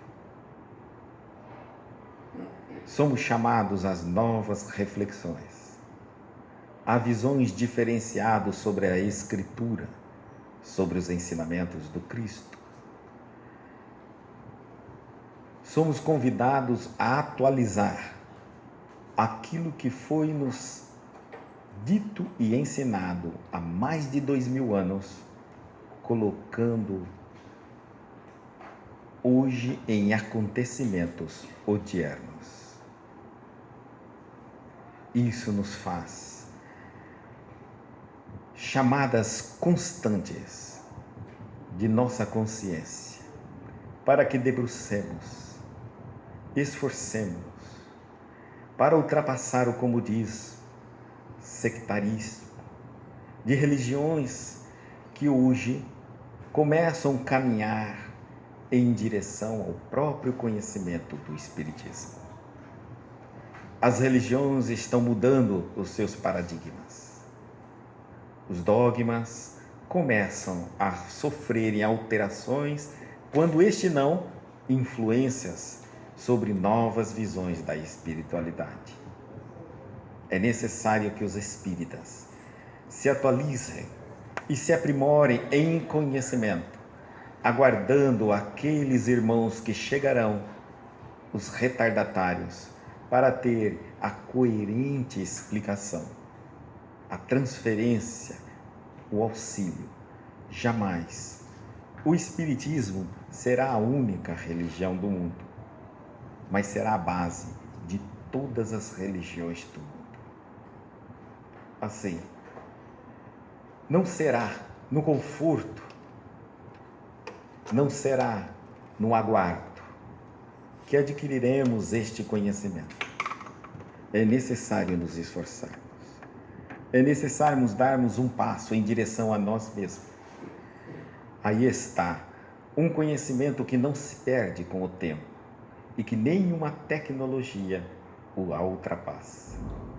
Aprender os ensinamentos de Jesus é aprender sobre o futuro de nós mesmos, sobre o futuro de uma vida espiritual, além de como levar uma vida física na Terra e em outros planetas, se for necessário, de forma digna e moral, tendo sempre em mente uma caminhada impoluta em direção ao Cristo. Obrigado, Senhor, pelas infinitas possibilidades que nos foi concedido no passado, que nos é concedido no presente e que também nos será concedido no futuro. Muito obrigado. Obrigado por este passado, que graças a ele temos a certeza absoluta de tudo que não podemos mais repetir, mas também temos o conhecimento de tudo que deve continuar a fazer, repetitivamente. Obrigado, Senhor, pelo presente, um momento de maior poder, um momento onde podemos nos distinguir entre o que ficou e o que há de vir. Viver o agora, viver o já, viver o nosso potencial, enxergando-nos como espírito numa caminhada. Não temos certeza se o amanhã será neste planeta, mas podemos ter certeza que o agora é que estamos aqui. Viver o agora da melhor forma que pudermos, dentro dos ensinamentos de nosso Mestre Cristo. Esta é a nossa meta como cristão. Obrigado, Senhor, pelo futuro. Esse futuro é a nossa esperança. Não é o futuro de uma presunção. Não é um futuro que contamos com apenas nós mesmos. Não é um futuro que descrê das religiões ou destrona Deus, mas um futuro de fé, onde, aliado a todos os planos da natureza, a todo o movimento espiritual, a todos os planos dos anjos, dos serafins, dos arcanjos, também a pleiade de Cristos, que estão hoje programando todo o direcionamento deste planeta em comum com todos os sistemas solares. Nós somos a harmonia, se assim nos portarmos de forma harmônica, mas também podemos gerar muita desarmonia, se assim escolhermos. Que estes possam nos influenciar este momento de renovação, em que ultrapassamos fases antigas e temos novas fases. Esse templo que vamos morar, um templo de regeneração, um templo onde cada tijolo será colocado pelo esforço, pelo suor de cada um de nós. Cada estrutura tem um significado profundo para nós, marca um momento de nossa existência. E este futuro, este templo onde nosso espírito há de viver, será um templo de contemplação. Estaremos ali colocando toda nossa história, todo o nosso progresso, abençoado pelo nosso Mestre Jesus. Obrigado, Senhor, pelo passado, pelo presente e pelo futuro.